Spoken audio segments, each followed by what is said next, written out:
Bom dia a todos, meu nome é Jordano, eu faço parte do Grupo 1 e eu vou falar um pouco acerca das origens da advocacia e da atividade advocatícia. Então, as origens remotas da advocacia, origens históricas, né? Um dos principais episódios históricos que nós podemos citar como exemplos de uma atividade análoga ao que nós temos como advocacia hoje são exemplos bíblicos, que eu acho que são de destaque de fato, que é quando o Deus de Israel disse que destruiria o povo de Israel devido à sua infidelidade, e Moisés, que para Deus era um representante do povo de Israel, era um líder daquela nação, ele intercede junto a Deus pelo povo de Israel e ele consegue convencer a Deus de não destruir aquele povo. Outro episódio similar a esse, bíblico também, é o episódio em que Maria Madalena ela seria apedrejada devido à sua infringência da lei de Moisés. Ela foi pega em flagrante adultério e a lei previa que ela fosse apedrejada. E Jesus intervém ali naquele momento perante seus acusadores e consegue, através ali do seu discurso, das suas ideias revolucionárias ali, da sua oratória, ele consegue convencer aquelas pessoas a não realizarem aquele ato, a não condenarem aquela mulher. Traz um novo senso de justiça ali, aquele momento, através da sua persuasão, né? E ele consegue convencer aquelas pessoas, agindo em nome daquela mulher, daquela necessitada, daquela mulher que estava ali numa situação de fragilidade. Além disso, dois cenários chamam muito a atenção quando se trata de origens históricas, né, que são nos chamados berços da sociedade civilizada. O primeiro exemplo é na Grécia Antiga, né, e é na Grécia Antiga que nós temos o primeiro registro ali do exercício da advocacia, de certa forma já regulamentado, tendo em vista que era uma sociedade que prezava muito, ou que cultuava muito a arte da oratória, a arte da argumentação, né? E é nesse contexto ali que nós temos os primeiros registros dessa atividade em prol de outras pessoas, né? Ali era uma sociedade onde, através desse culto ali, os homens se congraçavam, os homens eles se reuniam e eles gostavam de discutir ideias.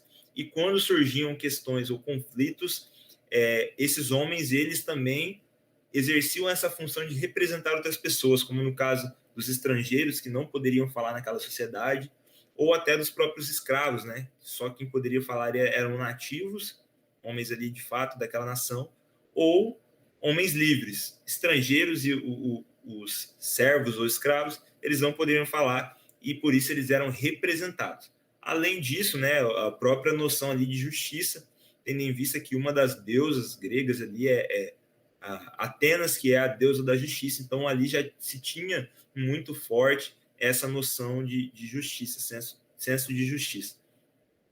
O outro berço da sociedade contemporânea que nós podemos citar também, como um dos berços ali também da atividade advocatícia, é a Roma Antiga, no qual também havia-se essa questão da representatividade por meio de outra pessoa que possuía um conhecimento mais técnico, então, alguém que tenha conhecimento acerca das leis, acerca das normas, das tábuas, e pode interceder representando outra pessoa. E isso fica muito mais consolidado com o advento da lei das 7 tábuas. Dando um salto temporal, no Brasil, nós temos um início ali pós-descobrimento, período da colonização do Brasil, em que a atividade advocatícia ela é exercida inicialmente de uma forma livre, né? Qualquer um que quisesse exercer a função poderia, porém, com a chegada das ordenações filipinas que nós passamos a ter uma noção maior de regulamentação da atividade, né? Essas ordenações que previram ali a questão da formação jurídica para que pudesse ser exercida essa função. Porém, no início, essa formação ela deveria ser feita em Portugal, era só lá que tinha as universidades, e depois exercer a função no Brasil, o que fez com que a profissão da advocacia se tornasse, de certa forma, elitizada, né? Só os poderosos, só os ricos é que poderiam exercer essa função. em 11 de agosto de 1827, foi promulgada a lei que criou as duas faculdades de Direito no Brasil, a Faculdade de Olinda e a Faculdade de São Paulo. E é por conta dessa lei, ou melhor, por conta da data da promulgação dessa lei, que hoje nós temos o Dia do Advogado, no dia 11 de agosto, né? E isso fez com que se popularizasse, de certa forma, ou se democratizasse um pouco mais acerca da formação jurídica em território brasileiro. Em 1828, foi desativada a Casa de Suplicação, que era, digamos que, o tribunal daquela época que ficava no Rio de Janeiro, e deu lugar ao STJ, composto por 17 magistrados, sendo que desses magistrados, a grande maioria possuía uma relação muito intrínseca com o conhecimento português, tendo em vista que nós fomos colônia. Então, o direito português tem muita influência no direito brasileiro, principalmente nesse período, que grande parte desses juristas liam materiais de Portugal ou até mesmo eram formados em universidades portuguesas. E foi através desses juristas ali, que tinham relações com Portugal, é que, conforme Portugal alcançava avanços nessa parte da estruturação da profissão, do exercício do poder judiciário, que o Brasil também foi acompanhando a passos mais lentos e curtos, mas tentou também acompanhar os passos portugueses, principalmente com a criação de uma ordem de advogados, que em Portugal foi primeiro e depois no Brasil, como também de um regulamento definitivo, um regulamento mais detalhado, como o Estatuto da Advocacia que nós temos hoje. Isso é reflexo de diversas legislações anteriores que nós acompanhamos dos nossos vizinhos portugueses, dos nossos colonizadores. Esse relacionamento entre o direito brasileiro e o direito português, ele é tão forte que ele gerou o chamado regime da reciprocidade profissional, que após diversos avanços nas legislações, nós temos o que há hoje, que nada mais é do que o fato de que o advogado formado em universidades portuguesas pode exercer as suas funções aqui no Brasil, assim como os advogados formados em instituições de ensino superior brasileiras podem atuar em Portugal. Então, os dois países reconhecem a validade da formação jurídica das duas nações ali, tendo em vista ali toda essa origem em que os dois ordenamentos ali, eles nasceram e cresceram juntos.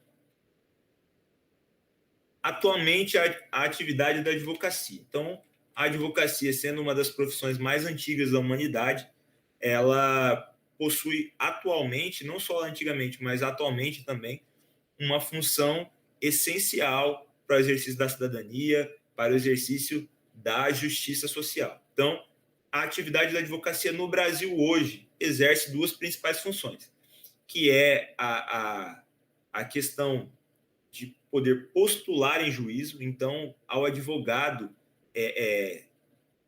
possui a capacidade de postular em juízo, que nada mais é do que pedir, solicitar, defender, enfim, provocar o Poder Judiciário para que sejam tomadas medidas ali para garantia dos direitos, do interesse jurídico ali do cliente. Então, a atividade da postulação nada mais é do que a representação, assim como acontecia antigamente.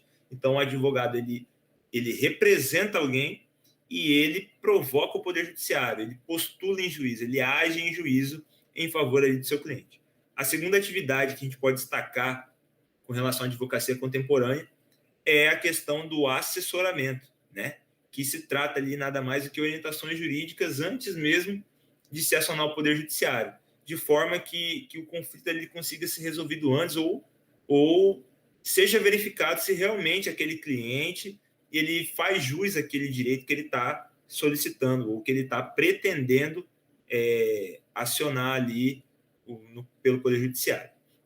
E a terceira atividade que tem ganhado muita força, tendo em vista ser uma tendência também do Poder Judiciário, dos entes competentes, que é a questão da capacidade negociativa, que vai entrar aí na questão da autocomposição, da valorização da autocomposição. Ou seja, se for possível as duas partes do conflito se acertarem, se resolverem antes de acionar o poder judiciário, ambas as partes saem ganhando, porque conseguem obter o máximo de satisfação ali na negociação e poupam tempo e desgaste, né? Poupam tempo porque não vai precisar gerar um processo para tramitar, para ser julgado, todas as fases do processo, e poupa o desgaste ali, tendo em vista que as duas partes conseguem chegar ali o mais próximo possível da satisfação. Então, os advogados hoje têm atuado muito nessa questão, nessa capacidade negociativa.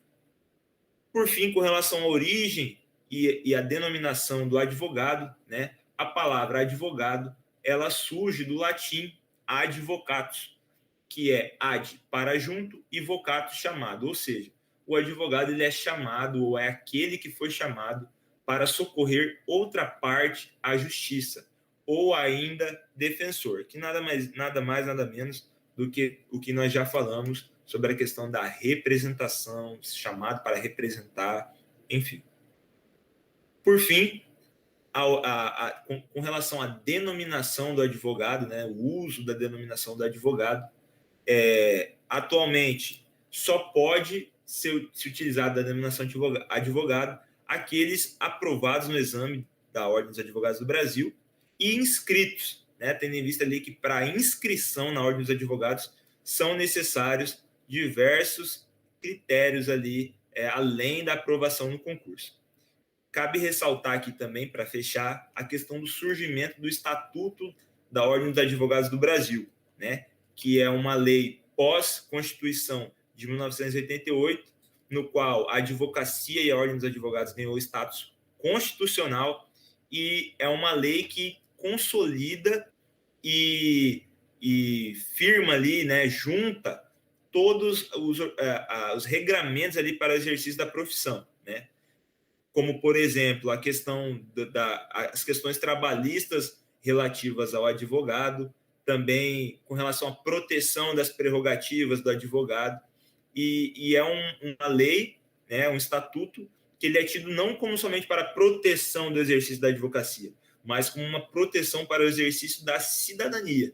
Haja vista que o advogado é aquele que vai prezar pela justiça social, é aquele que vai prezar pelo direito de defesa do cidadão e pela garantia do direito de defesa e das justiças sociais.